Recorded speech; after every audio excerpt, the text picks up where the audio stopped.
Le cœur de Claire battait à tout rompre alors qu'elle courait dans les couloirs de l'hôpital. L'alarme cardiaque venait de retentir en réanimation. À 25 ans, elle avait déjà sauvé des dizaines de vies, mais chaque urgence la transportait comme si c'était la première fois. L'homme sur le brancard était jeune, peut-être une trentaine d'années. Ses cheveux bruns étaient trempés de sueur froide, son visage déformé par la douleur. Un infarctus massif.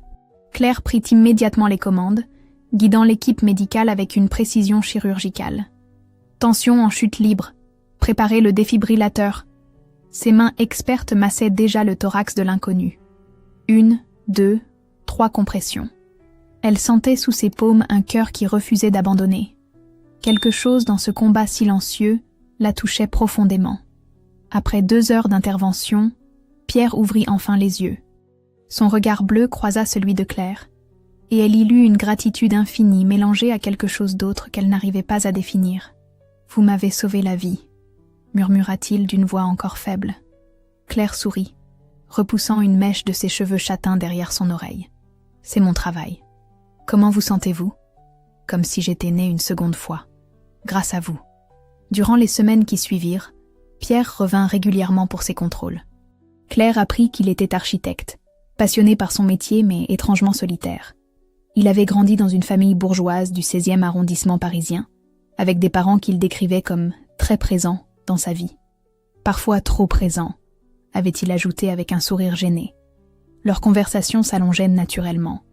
Pierre était cultivé, attentionné, et il regardait Claire avec une admiration qui la faisait rougir. Il lui parlait d'architecture gothique, pendant qu'elle vérifiait sa tension, lui apportait des livres d'art qu'elle feuilletait pendant ses pauses.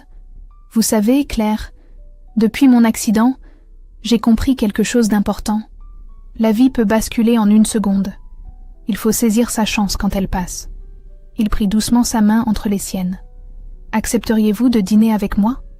Le premier rendez-vous eut lieu dans un petit bistrot près de l'hôpital. Pierre était nerveux, touchant, maladroit dans sa façon de la complimenter. Claire était charmée par cette vulnérabilité qu'elle ne soupçonnait pas. Il lui raconta son enfance stricte, ses parents qui avaient toujours eu des opinions tranchées sur tout, particulièrement sur les femmes qu'il fréquentait. « Ils pensent que personne n'est assez bien pour leur fils unique, » dit-il en riant. « Mais vous leur plairez certainement. » Comment pourrait-il en être autrement ? 3 mois plus tard, Pierre l'emmena chez ses parents pour le traditionnel déjeuner dominical. La maison bourgeoise du 16e arrondissement impressionna Claire par son élégance froide. Margot, une femme de 58 ans aux cheveux impeccablement coiffés, l'accueillit avec un sourire qui n'atteignait pas ses yeux. « Ainsi, vous êtes l'infirmière dont Pierre nous rebat les oreilles, » dit-elle, en la détaillant de la tête aux pieds. Henri, plus discret mais tout aussi scrutateur, serra la main de Claire en évaluant sa poigne, comme s'il jaugeait un investissement. Le déjeuner se déroula sous forme d'interrogatoire poli mais insistant. Profession des parents, niveau d'études, projet d'avenir, opinion sur l'éducation des enfants. Claire répondait avec sincérité, ne remarquant pas les regards échangés entre les parents de Pierre. « Une infirmière, c'est un métier honorable », concéda finalement Margot. Bien que modestement rémunérée, naturellement. L'important, c'est qu'elle ait bon cœur, ajouta Henri avec condescendance. En repartant, Pierre serra Claire contre lui. Tu vois, il t'adore déjà. Ma mère m'a dit que tu avais l'air d'une fille sérieuse et éducable. Éducable.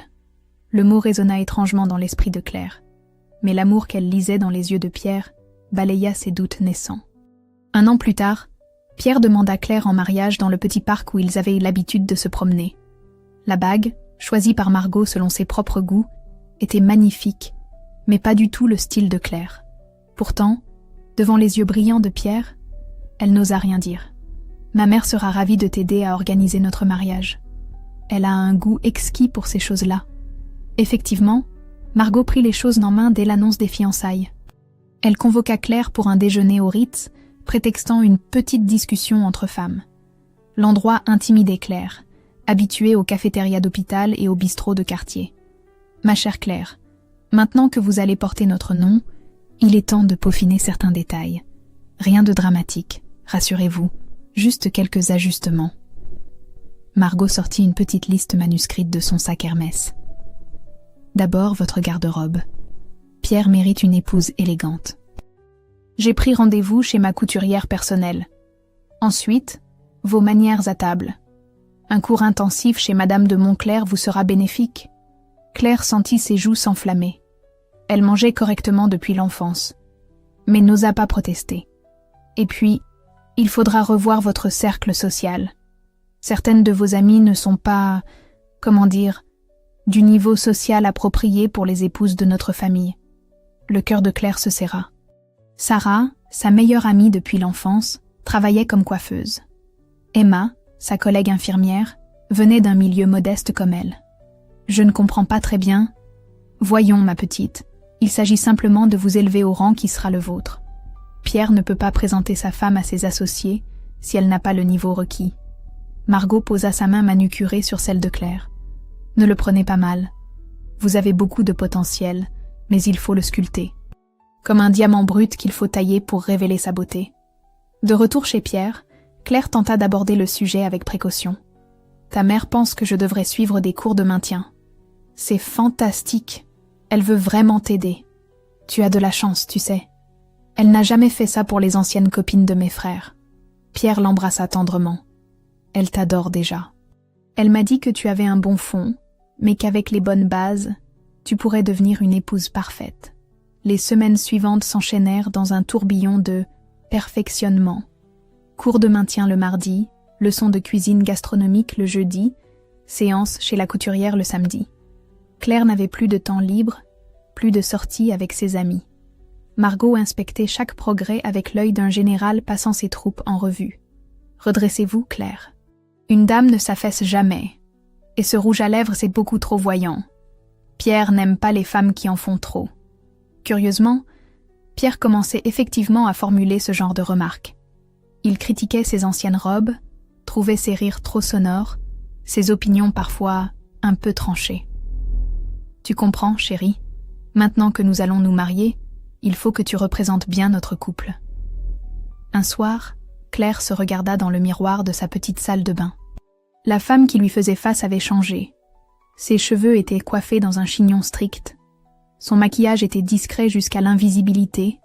Sa robe beige était d'un classique ennuyeux. Elle ne se reconnaissait plus.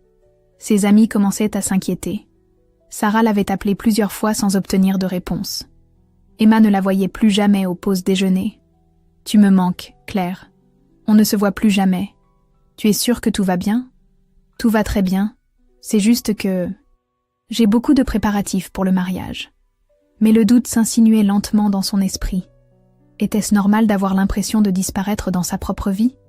3 mois avant le mariage, Margot suggéra que Claire emménage temporairement chez eux. « Pour vous habituer à notre rythme de vie, ma chère.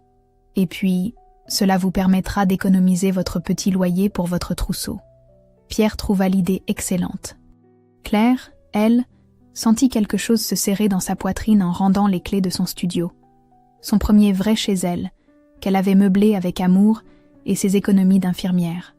Le soir de son installation dans la chambre d'amis de la famille, Claire s'assit sur le lit aux draps immaculés et regarda par la fenêtre. Dans la rue bourgeoise, tout était calme et ordonné. Exactement comme sa vie était en train de le devenir. Un peu trop ordonné, peut-être. Le mariage se déroula exactement comme Margot l'avait planifié. Chaque détail reflétait ses goûts, fleurs blanches et dorées, menu gastronomique, orchestre classique.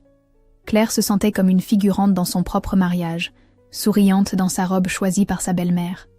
2 mois plus tard, dans la salle de bain de la grande maison familiale, Claire fixait le test de grossesse avec un mélange de joie et d'appréhension. 2 traits nets. Elle était enceinte. Son cœur bondit. Enfin quelque chose qui n'appartenait qu'à elle et Pierre, quelque chose que personne d'autre ne pourrait contrôler. Elle descendit au salon où Pierre lisait tranquillement, installé dans le fauteuil de son père. Margot brodait sur le canapé, tandis qu'Henri consultait ses dossiers comptables. « Pierre, j'ai quelque chose d'important à te dire. » Il leva les yeux, souriant. Claire s'approcha et lui murmura la nouvelle à l'oreille. Le visage de Pierre s'illumina. Puis, il la souleva dans ses bras. « Un bébé! Nous allons avoir un bébé !» Margot laissa tomber son ouvrage.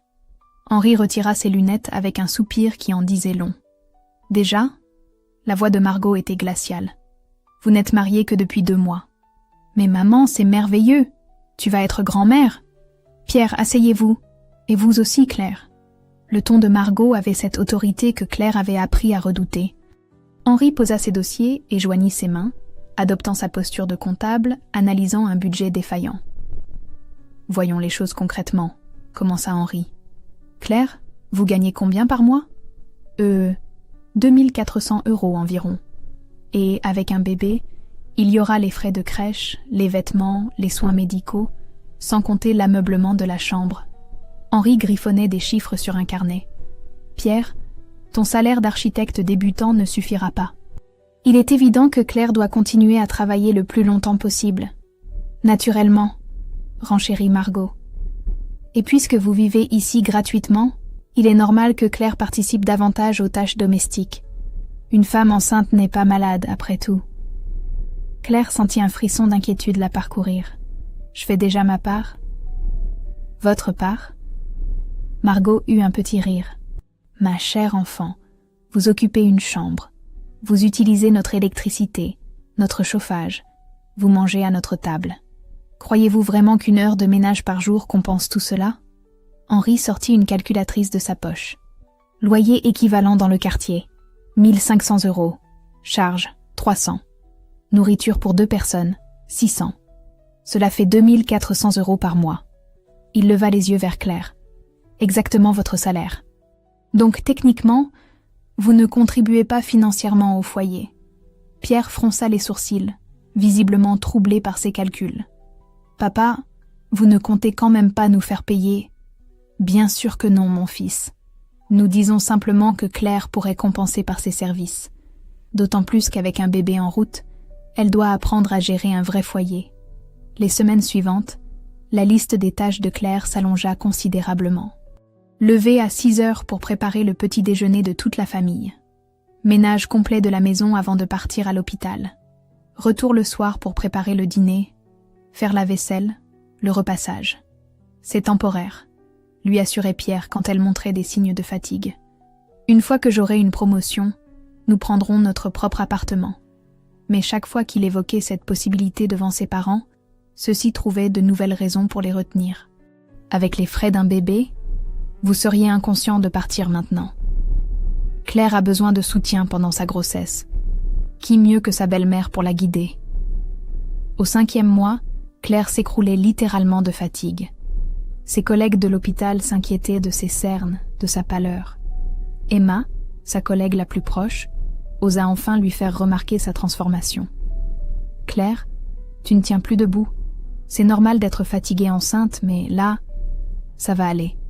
C'est juste une mauvaise passe. » Mais ce soir-là, en préparant le dîner pour 6 personnes, Margot avait invité sa sœur et son beau-frère, Claire sentit ses jambes se dérober sous elle. Elle s'agrippa au plan de travail, le souffle court. Margot entra dans la cuisine à ce moment précis. « Claire, que se passe-t-il ? Je me sens un peu étourdie. Asseyez-vous 1 minute. Mais il faut que le dîner soit prêt dans 1 heure. Ma sœur déteste attendre. » Margot ressortit sans un regard de plus. Claire resta seule dans la cuisine, une main sur son ventre arrondi, l'autre agrippée au meuble. Pour la première fois depuis le début de sa grossesse, elle se demanda si ce qu'elle ressentait était normal. Mais quand elle tenta d'en parler à Pierre ce soir-là, il était déjà endormi, épuisé par ses propres journées de travail. Claire caressa son ventre dans l'obscurité. « Ne t'inquiète pas, mon bébé. Maman va tenir le coup. » Mais au fond d'elle-même, elle commençait à se demander combien de temps encore elle pourrait continuer ainsi. Au 6e mois de grossesse, Claire avait développé une routine épuisante. Réveil à 5h30 pour préparer le petit déjeuner familial, puis 8h à l'hôpital, où elle tenait à peine debout. Le soir, 4 heures supplémentaires de corvée domestique l'attendaient. Margot avait pris l'habitude de recevoir constamment. Dîner d'affaires d'Henri, thé entre dames, réunion d'associations caritatives. Chaque événement transformait Claire en domestique invisible. « Claire, les amis de bridge arrivent dans 1 heure. Il faudrait préparer les petits fours et dresser le salon. » Ce jour-là, Claire sentait ses jambes enfler douloureusement dans ses chaussures. Son dos la lançait atrocement, et le bébé semblait peser 1 tonne. Mais elle s'exécuta sans protester. Pendant que les dames jouaient aux cartes en gloussant, Claire servait thé et pâtisserie, débarrassait discrètement, nettoyait les cendriers. Les invités la regardaient à peine, comme si elle faisait partie du mobilier. « Margot, vous avez trouvé une perle avec cette domestique », remarqua l'une d'elles.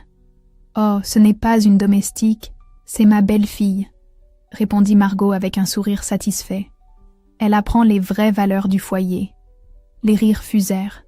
Claire serra les dents et continua à ramasser les tasses, le visage en feu. Le soir même, Pierre rentra tard d'un chantier difficile. Il trouva Claire en larmes dans la cuisine, encore occupée à récurer les casseroles du dîner. « Qu'est-ce qui se passe, chérie ?»« Je n'en peux plus, Pierre. Je travaille 16 heures par jour.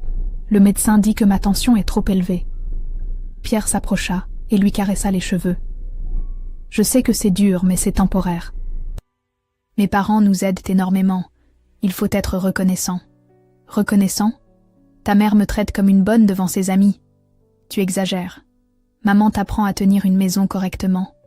Ma grand-mère faisait pareil avec elle. » Cette réponse acheva de briser quelque chose en Claire.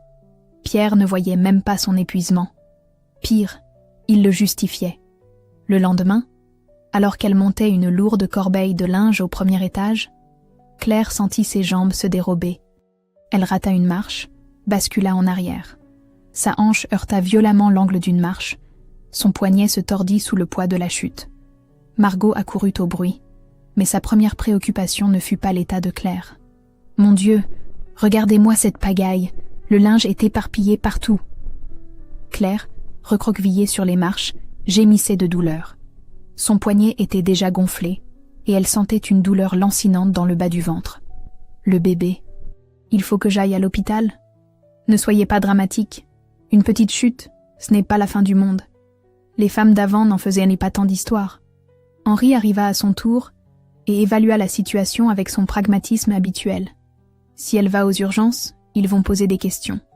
Et puis, ça coûte cher, tous ces examens inutiles. Claire n'en croyait pas ses oreilles. Elle était blessée, son bébé était peut-être en danger, et il s'inquiétait des frais médicaux et des questions indiscrètes.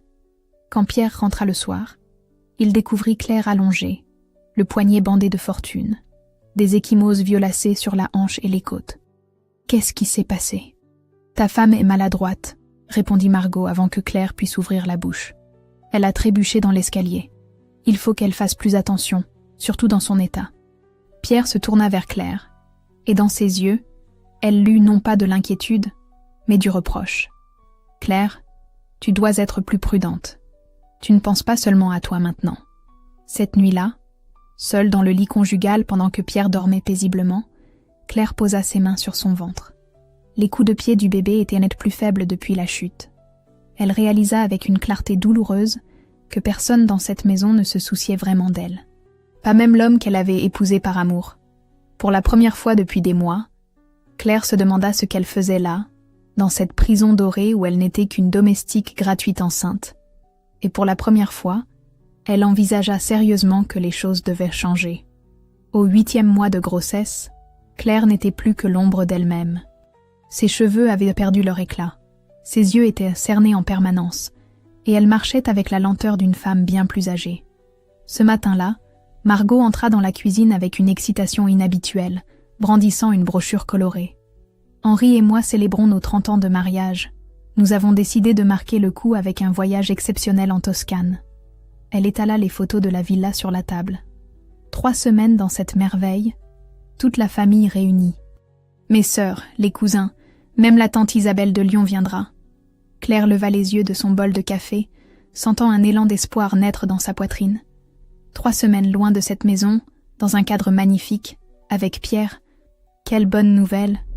Quand partons-nous? Le silence qui suivit fut glacial. Margot et Henri échangèrent un regard entendu.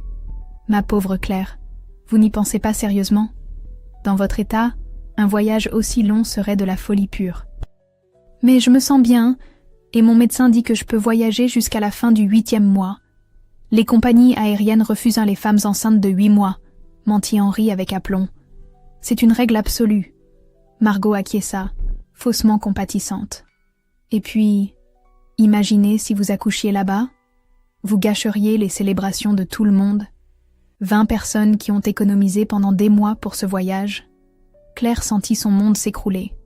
Elle regarda Pierre, attendant qu'il la défende, qu'il refuse de partir sans elle. « Maman a raison, chérie. Ce serait trop risqué. Je vais rester avec toi, bien sûr. » L'espoir renaquit une seconde dans le cœur de Claire. « Certainement pas !» s'exclama Margot. « Pierre, vous êtes l'aîné. Votre présence est indispensable pour les photos de famille. Et puis, Claire sera très bien seule. Cela lui apprendra l'autonomie avant l'arrivée du bébé. » Cette nuit-là, Pierre tenta maladroitement de consoler Claire. « Ce n'est que 3 semaines. Et tu auras enfin du repos, sans toutes les tâches ménagères. Pierre, j'ai peur d'accoucher seule. » « Tu n'accoucheras pas, voyons. Tu n'es qu'au 8e mois. Et puis Emma habite à 10 minutes. Elle peut passer te voir. » Le matin du départ, toute la famille s'agitait joyeusement autour des valises. Claire, en robe de chambre, les regardait partir comme si elle assistait à son propre enterrement. Pierre l'embrassa distraitement. « Tu as l'argent que papa t'a laissé ? 50 €, ça devrait largement suffire pour 3 semaines. 50 € pour 21 jours. » Claire calculait mentalement. Moins de 2,50 € par jour pour se nourrir. Après leur départ, la maison sembla prendre des proportions gigantesques. Chaque craquement du parquet résonnait comme un coup de tonnerre. Claire n'avait jamais ressenti une solitude aussi écrasante. Les premiers jours, elle savoura le silence et le repos forcé. Mais rapidement, l'isolement devint oppressant. Elle appelait Emma tous les soirs, mais sa collègue travaillait en équipe de nuit cette semaine-là. Le 9e jour, vers 3 heures du matin, Claire fut réveillée par une douleur fulgurante dans le bas du ventre. Puis une autre, et encore une autre, régulière, de plus en plus rapprochée. Elle était en train d'accoucher. Seule, avec 50 € en poche et un téléphone pour seul secours. Ses mains tremblaient en composant le numéro d'Emma. « Emma ? C'est Claire. Je crois que le bébé arrive. J'arrive tout de suite. Appelle les pompiers. Ne bouge pas. » L'ambulance arriva 20 minutes plus tard. Dans la cohue de l'urgence, Claire n'eut le temps de penser qu'à une chose. Pierre était à 1000 kilomètres, en train de sourire sur les photos de famille pendant qu'elle donnait naissance à leur enfant. Lucas naquit à 5h43, après un accouchement difficile, mais sans complications. Emma était restée à ses côtés toute la nuit, lui tenant la main, l'encourageant. « Il est magnifique, Claire. Regarde ses petites mains parfaites. » Claire serra son fils contre sa poitrine, les larmes coulant sur ses joues. Dans cette chambre d'hôpital stérile, elle ressentait plus d'amour et de chaleur humaine qu'elle n'en avait connu depuis des mois dans la grande maison bourgeoise. Elle envoya un simple SMS à Pierre. « Lucas naît ce matin. Tout va bien. » La réponse arriva 6 heures plus tard. « Formidable. Rentrons dans 3 jours comme prévu. » 3 jours. Il ne rentrait même pas immédiatement pour rencontrer son fils. Cette nuit-là, seule avec Lucas dans ses bras, Claire comprit avec une clarté absolue qu'elle ne pouvait plus continuer à vivre ainsi. Son fils méritait mieux. Elle méritait mieux. Pour la première fois depuis longtemps, Claire sourit vraiment. Un sourire déterminé, presque dangereux. Les choses allaient changer. Pierre rentra 3 jours plus tard, bronzé et détendu, les bras chargés de souvenirs italiens. Il trouva Claire en train d'allaiter Lucas dans le salon, pâle mais déterminé. « Mon fils, laisse-moi le voir. » Il prit maladroitement le bébé, visiblement ému, mais aussi gêné par la situation. Margot et Henri suivirent, inspectant Lucas comme s'ils évaluaient un investissement. « Il est petit pour son âge, » remarqua Margot. « J'espère qu'il n'aura pas de problème de développement. Il était né légèrement prématuré à cause du stress, » répondit Claire d'une voix neutre. « Quel stress ? Vous avez eu 3 semaines de repos complet. » Claire ne répondit pas. Quelque chose en elle avait définitivement changé. Elle observait cette famille avec des yeux nouveaux, comme si elle les voyait pour la première fois. Les jours suivants, Pierre tenta de se racheter par une attention excessive. Il se levait la nuit pour les biberons, aidait pour l'échange, parlait de rattraper le temps perdu. « Je suis désolée de n'avoir pas été là pour sa naissance, Claire. Mais tu comprends, c'était l'anniversaire de mariage de mes parents. » Un soir, pendant qu'il donnait le biberon à Lucas, Pierre oublia son téléphone sur la table basse. L'appareil vibra plusieurs fois. Machinalement, Claire jeta un coup d'œil. Des messages de Margot, datant de la semaine précédente, pendant leur séjour en Toscane. « Pierre, j'espère que tu ne culpabilises pas.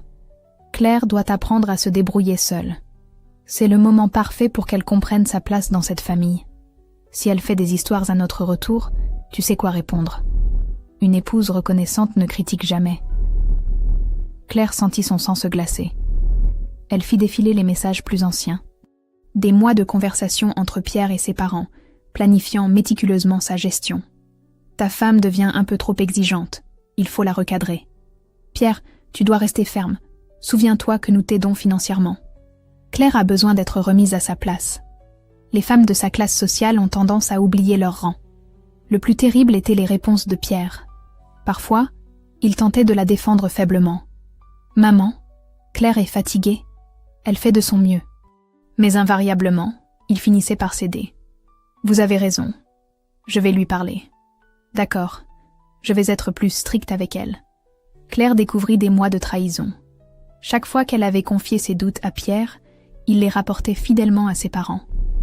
Chaque larme, chaque plainte, chaque moment de faiblesse avait été analysé et utilisé contre elle.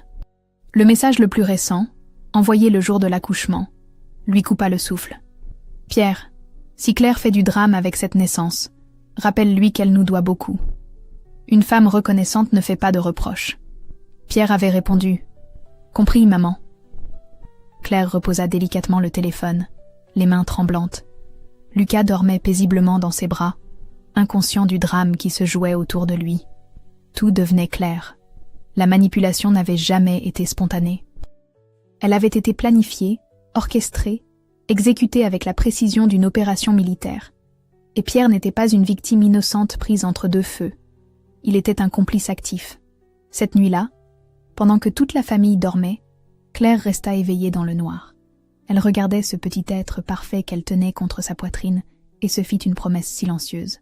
« Mon bébé, jamais tu ne grandiras dans cette toxicité. Jamais tu n'apprendras que l'amour consiste à écraser les autres. Maman va nous sortir de là. » Pour la première fois depuis son mariage, Claire ne pleurait pas. Elle planifiait.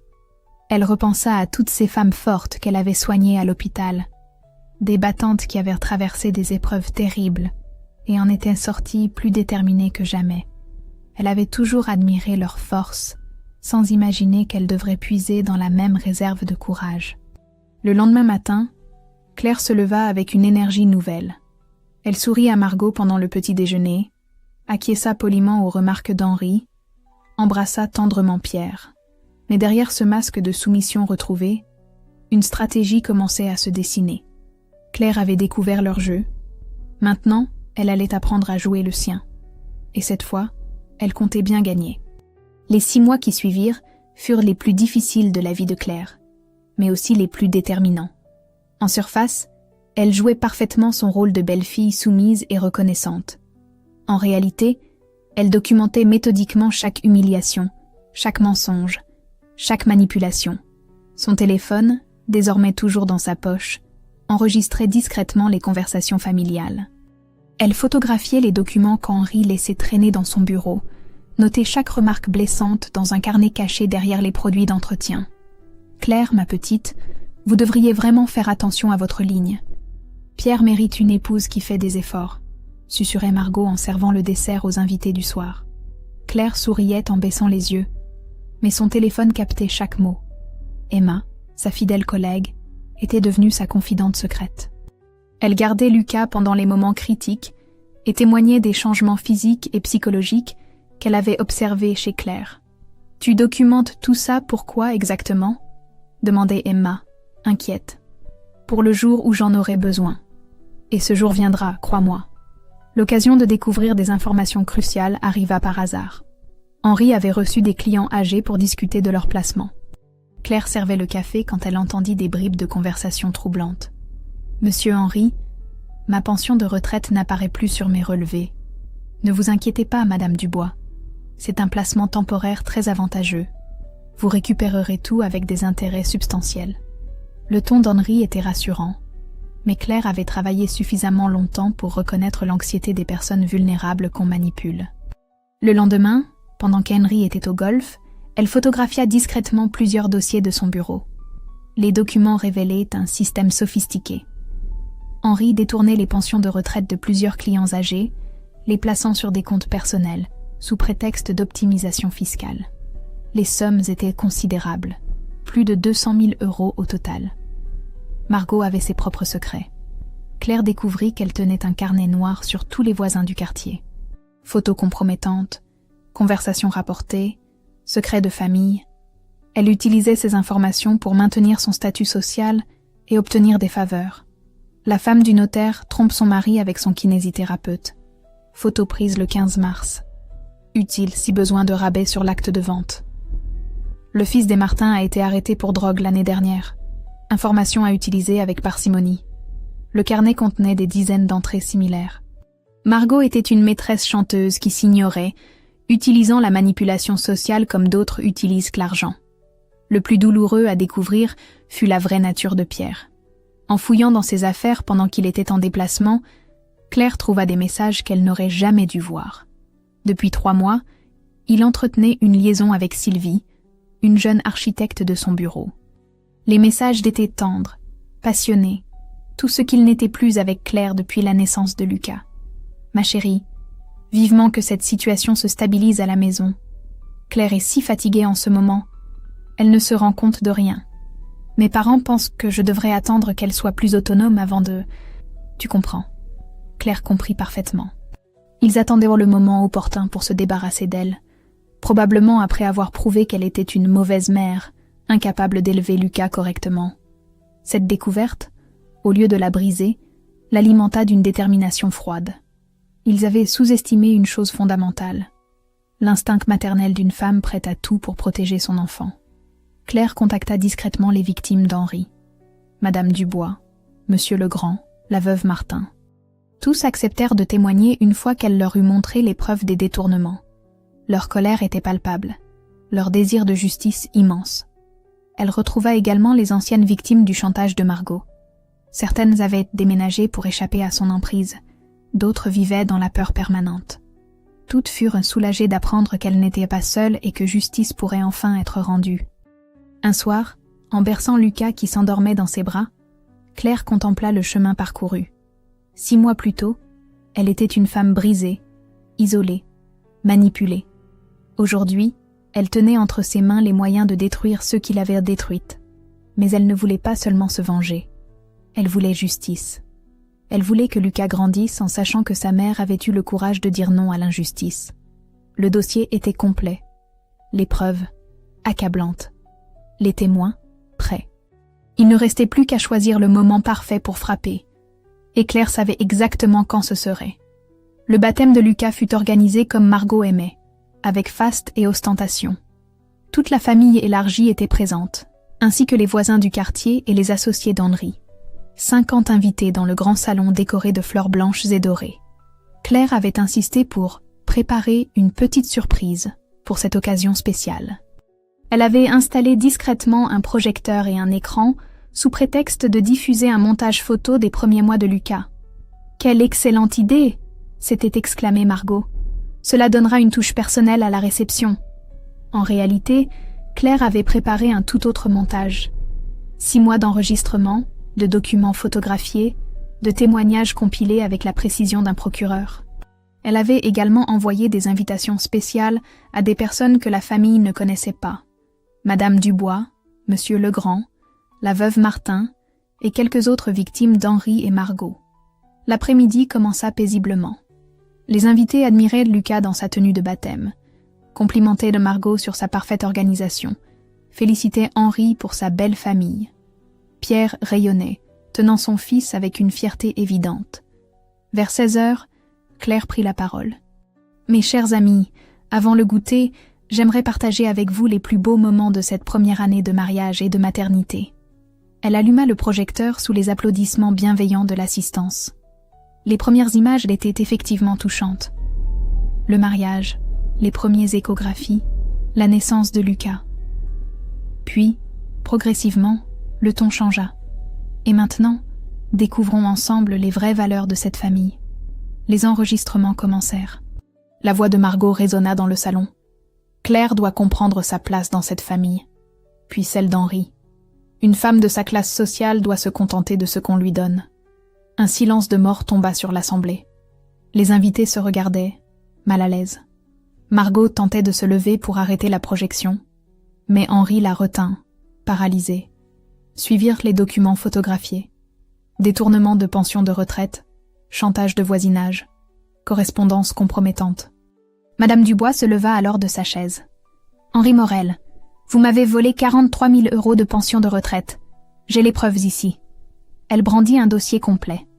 Monsieur Legrand l'imita, puis la veuve Martin.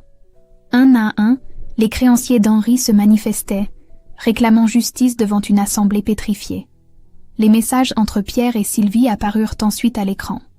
Son projet d'abandon de Claire après avoir prouvé qu'elle était une mauvaise mère, ses moqueries sur sa fatigue post-accouchement, ses promesses à sa maîtresse.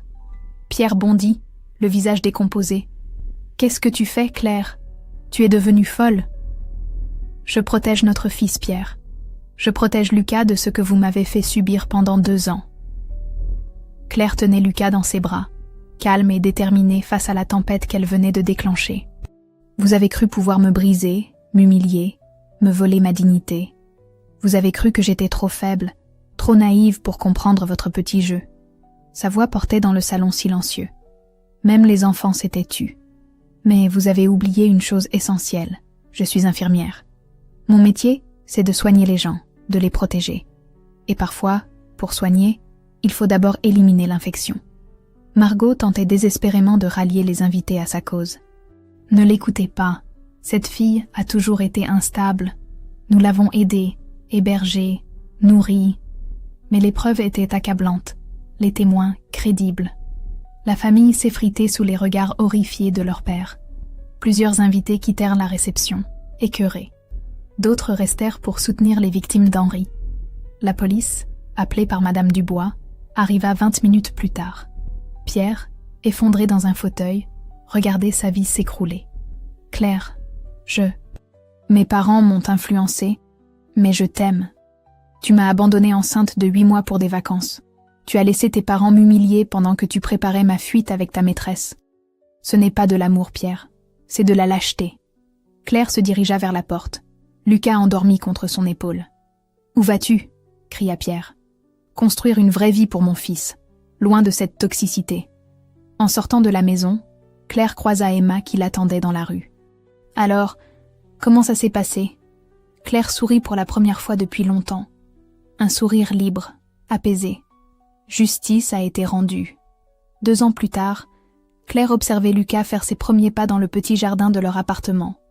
Le soleil de mai filtrait à travers les branches du cerisier qu'elle avait planté le jour de leur emménagement. Un symbole de renaissance, s'était-elle dit. Sa nouvelle vie n'avait pas été un conte de fées, mais elle était authentique. Après le scandale, elle avait obtenu le divorce avec la garde exclusive de Lucas. Pierre, effondré psychologiquement, avait fini par accepter un droit de visite supervisé qu'il exerçait rarement. « Maman, regarde !» Lucas pointait du doigt un papillon qui butinait les fleurs. Claire sourit. Son fils de 2 ans parlait déjà parfaitement, curieux de tout, rayonnant de confiance.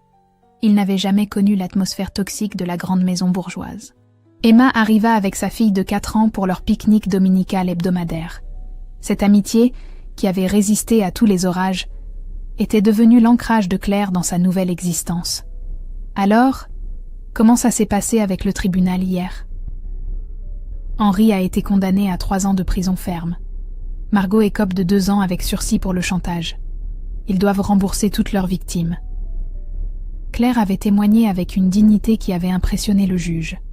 Pas de haine, pas de vengeance excessive, juste la vérité factuelle et les conséquences logiques des actes. Sa reconversion professionnelle avait été plus difficile que prévu. Avec une bourse d'excellence, elle suivait une formation d'infirmière spécialisée en pédiatrie, tout en travaillant à mi-temps dans une clinique privée. L'argent était compté, mais suffisant. « Tu ne regrettes jamais ?» demanda Emma en regardant les enfants jouer. « Jamais. J'ai retrouvé qui j'étais vraiment. Cette femme que j'avais perdue en voulant plaire à tout prix. » Le plus surprenant avait été la réaction de certains membres de la belle famille.